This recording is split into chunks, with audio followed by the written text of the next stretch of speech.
Pemirsa, Linda Yaccarino resmi mengundurkan diri dari posisinya sebagai CEO X hanya beberapa bulan setelah akuisisi platform tersebut oleh startup AI milik Elon Musk, xAI. Ya, kepergian Yaccarino memicu spekulasi soal gejolak internal dan krisis reputasi yang tengah melanda perusahaan. Linda Yaccarino mengumumkan pengunduran dirinya melalui unggahan di X dan menyebut keputusan itu berasal dari dirinya sendiri. Elon Musk merespons singkat dengan ucapan terima kasih tanpa menjelaskan alasan mundurnya Yaccarino. Ia sebelumnya direkrut untuk memperbaiki citra X yang rusak akibat konten toksik dan eksodus pengiklan setelah akuisisi oleh Musk. Pengunduran Yaccarino terjadi sehari setelah chatbot AI Grok milik xAI memposting konten antisemit dan pujian terhadap Hitler di platform X. Insiden ini memicu kemarahan publik dan merusak kepercayaan pengiklan yang coba dibangun Yaccarino sejak awal masa jabatannya. Ia menyatakan tengah berupaya memulihkan reputasi platform dan menegaskan prioritas pada keamanan konten. Menurut analis D.A. Davidson, Yaccarino kemungkinan mundur karena pendekatan kepemimpinannya tidak sejalan dengan gaya Elon Musk yang kontroversial dan impulsif.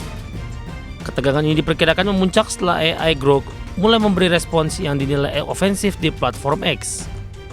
Adapun pihak X maupun Yaccarino belum memberikan pernyataan resmi soal waktu efektif pengunduran dirinya. Berbagai sumber ada di channel. Pemirsa, raksasa teknologi Microsoft mengklaim berhasil melakukan penghematan operasional perusahaan hingga 500 juta dolar Amerika Serikat pada tahun fiskal 2024. Penghematan operasional tersebut dicapai sejalan dengan akselerasi penggunaan kecerdasan buatan. Perusahaan raksasa teknologi perangkat lunak Microsoft mengklaim berhasil menghemat biaya operasional lebih dari 500 juta dolar Amerika atau sekitar 8 triliun pada 2024.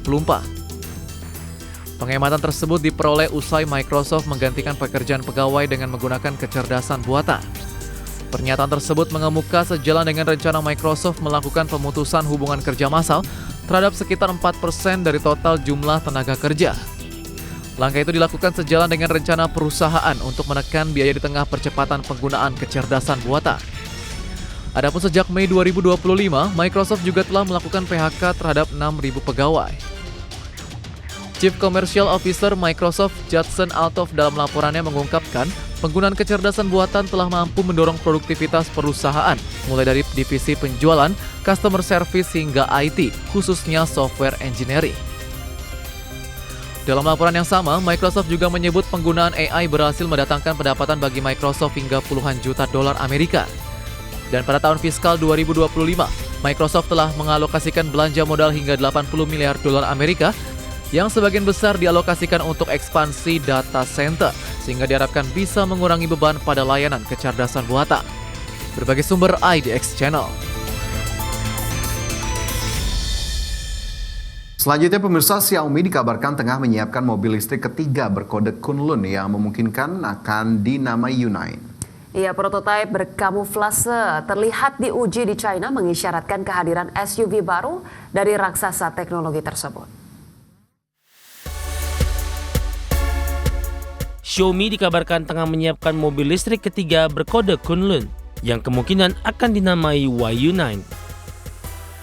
Mobil ini akan menjadi kendaraan ketiga Xiaomi setelah SU7 dan SUV YU7 yang baru dirilis.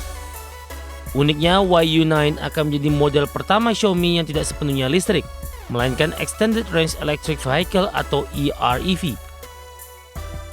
Prototipe mobil terlihat di jalan China dengan bodi besar mirip SUV premium. YU9 dikabarkan akan menggunakan mesin turbo 1,5 liter dan Dong'an yang dipadukan dengan motor listrik ganda.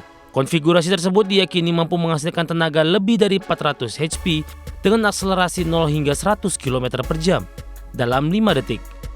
Ini serupa dengan sistem yang digunakan pesaingnya seperti Li Auto L9 dan Aito M9 dari Huawei. Peluncuran YU9 diprediksi akan melanjutkan momentum positif Xiaomi di pasar otomotif. Adapun Xiaomi sebelumnya mencetak angka fantastis dengan lebih dari 240.000 pesanan untuk YU7 hanya dalam waktu 18 jam setelah rilis. Wahyu 9 sendiri perkirakan akan menjadi SUV besar berkapasitas 6 hingga 7 penumpang, menargetkan segmen pasar atas. Berbagai sumber ADX Channel.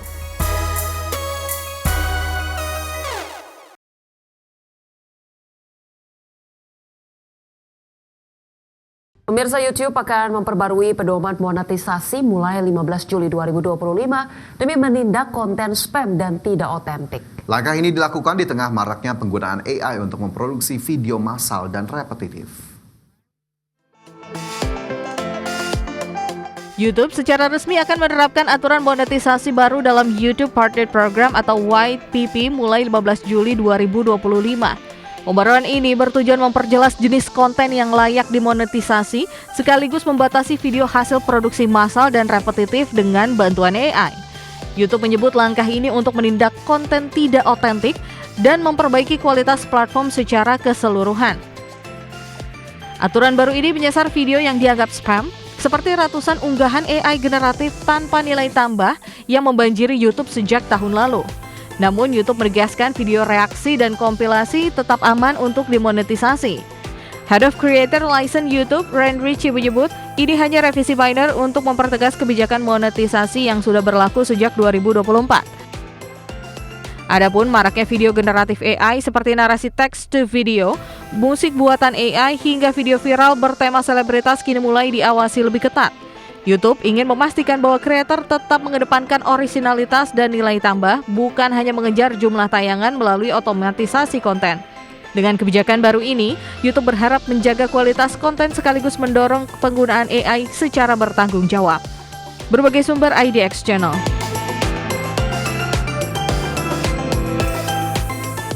Baik pemirsa, 1 jam sudah kami menemani Anda dalam Prime Market Highlights. Tetap perbaharui informasi Anda hanya di IDX Channel, your trustworthy and comprehensive investment reference. Saya Fajar Rayong dan rekan saya. Dan saya Rosalyn Cio. Pemirsa, kami pamit undur diri. Terima kasih dan sampai jumpa.